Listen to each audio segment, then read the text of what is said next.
The preparations for the journey took almost half a year, but there was no great hurry. The company was obliged to wait for the storm season to end before they would dare set sail for such a faraway place. In that time, I was set the task of learning the barbarians' native tongue, for it was my talent with languages that led Emperor Ranazu to bestow upon me the honor of being his envoy to the roof of the world. The barbarians call their language Norsk, and indeed their word for themselves, Norskar, simply means something like Norsk speakers.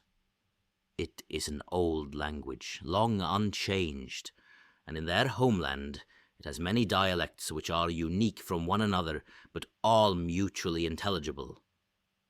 From them I learned also that in their land there is a language far more ancient, one they call Forntunga, which means the old tongue or old speech. They say it is not commonly spoken anymore, but their skalds, lore keepers and wise men, know it still, and it is sometimes used to speak words of great power.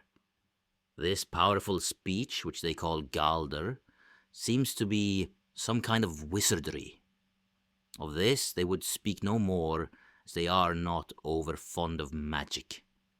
In their tales and songs, it is common for would-be sorcerers to botch their attempts at wizardry and bring about disaster.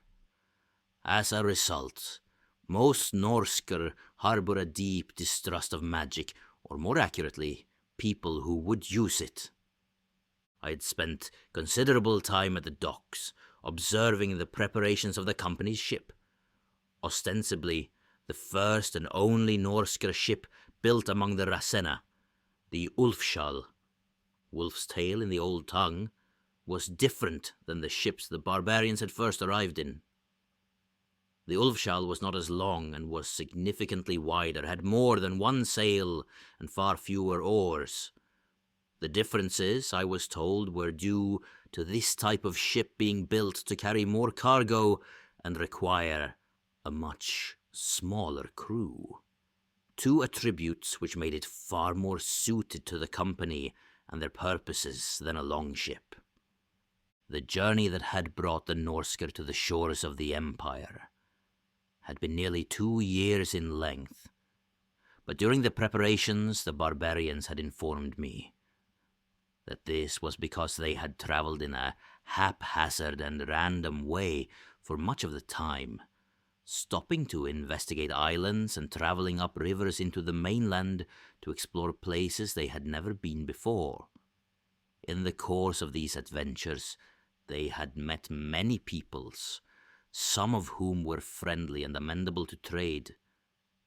And that is how it came to pass that when they reached the shores of the Empire, they had among them a foreigner who could translate for them.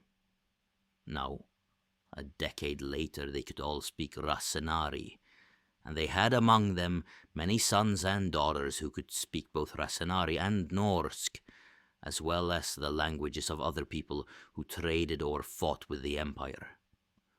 The day before we were to set out on our great journey was one of feasting and revelry, the likes of which only those familiar with the Norsker could imagine.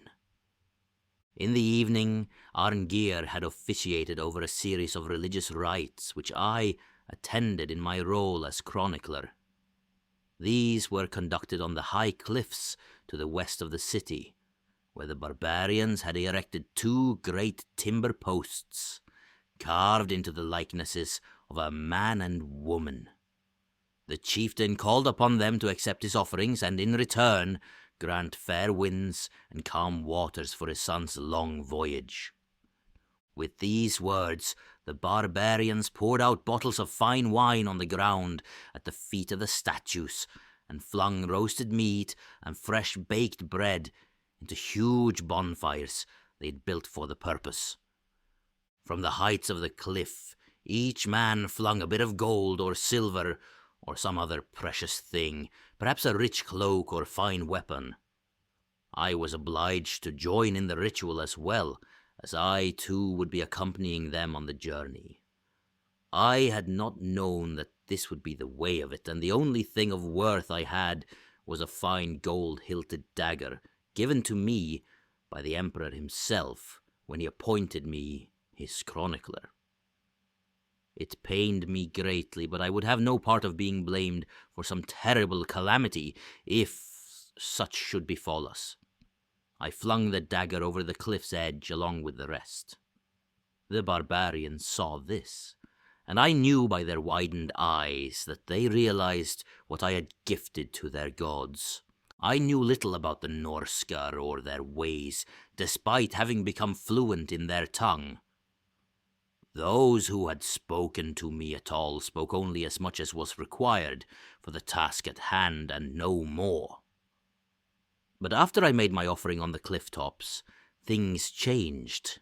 It seems that in sacrificing something of such great value, I had shown myself to have at least the potential to be a worthy companion. Either that, or they were just drunk enough to humor my curiosity. What I had seen piqued my interest in their religious beliefs, and I had many questions. For the first time since I had met them, they had answers for me. The Norskir believe that they are descended from the offspring of two powerful beings, Hlodin, the goddess of the winds and sky, and her husband Njodr, the master of the seas. These two are themselves the offspring of Faerten, the first one, an inscrutable primordial being who formed all the gods, Storgard, our world, and all other things. Two of the most powerful of Faerten's creation were the twin brothers Svidor and Svikjar, to whom he gifted all that came after. Svidor, also known as the Dead God, for reasons we shall discuss shortly, was the lord of just rulership. He embodied everything considered objectively good in Norskir society: honor, courage, generosity. In contrast to his brother Svikjar, who was hateful, selfish, dishonest and cruel, seeking to either enslave or destroy all things. The sagas say that in ancient days, generations untold, beyond living memory, the gods dwelt on Storgard, and the conflict between Svidor and Svikjar grew to engulf the world. Svidor and his great white wolf Holmeir stood against Svikjar and the black beast Hatar, and beneath their banners all living things were gathered, save the powerful Jotnar, effectively a separate tribe of gods. In Svidor's host, the noblest of men and beasts would fight.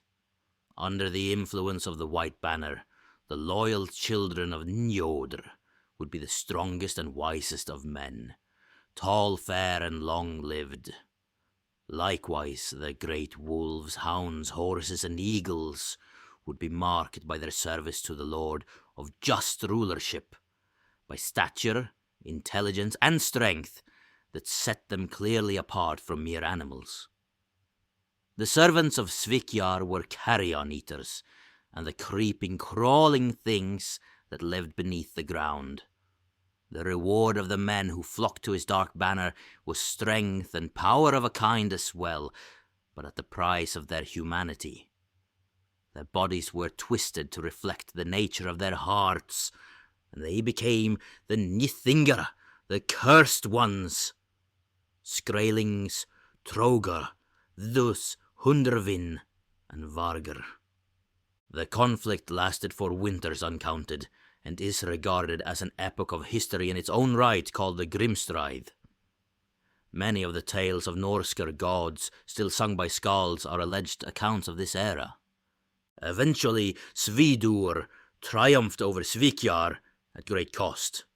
Svidor was slain in the process of laying his brother low and scattering his forces. The other gods, Njodr among them, captured Svikjar and caged him. Tales vary, but all agree his prison lies beneath the sea. It's said if he is ever freed, he will rally all the enemies of gods and men under his banner once again and bathe the world in blood and fire. Broken, Svikjar's forces fled northward towards the land of the Jotnar and their god King Emir, who refused to take part in the war of the gods. Unable to cross the mountains, there unto this day they have dwelt. Hater, who fled the battlefield when his master fell, disappeared from Storgard, and is said to have given chase to the sun in hopes of extinguishing the light and bringing about his master's return. The great wolf Holmeyer lay down on the mound raised over Svidur's body and would not be moved. The sagas say he lies there still. Scarred by an age of war, the surviving gods withdrew from the world. Some say to great fortresses in the world of mists, where the honourable dead go to the halls of their ancestors. I asked about the halls of the dead, but was informed that it was inauspicious to speak of such things when preparing to depart for a dangerous journey. On this subject they would say no more.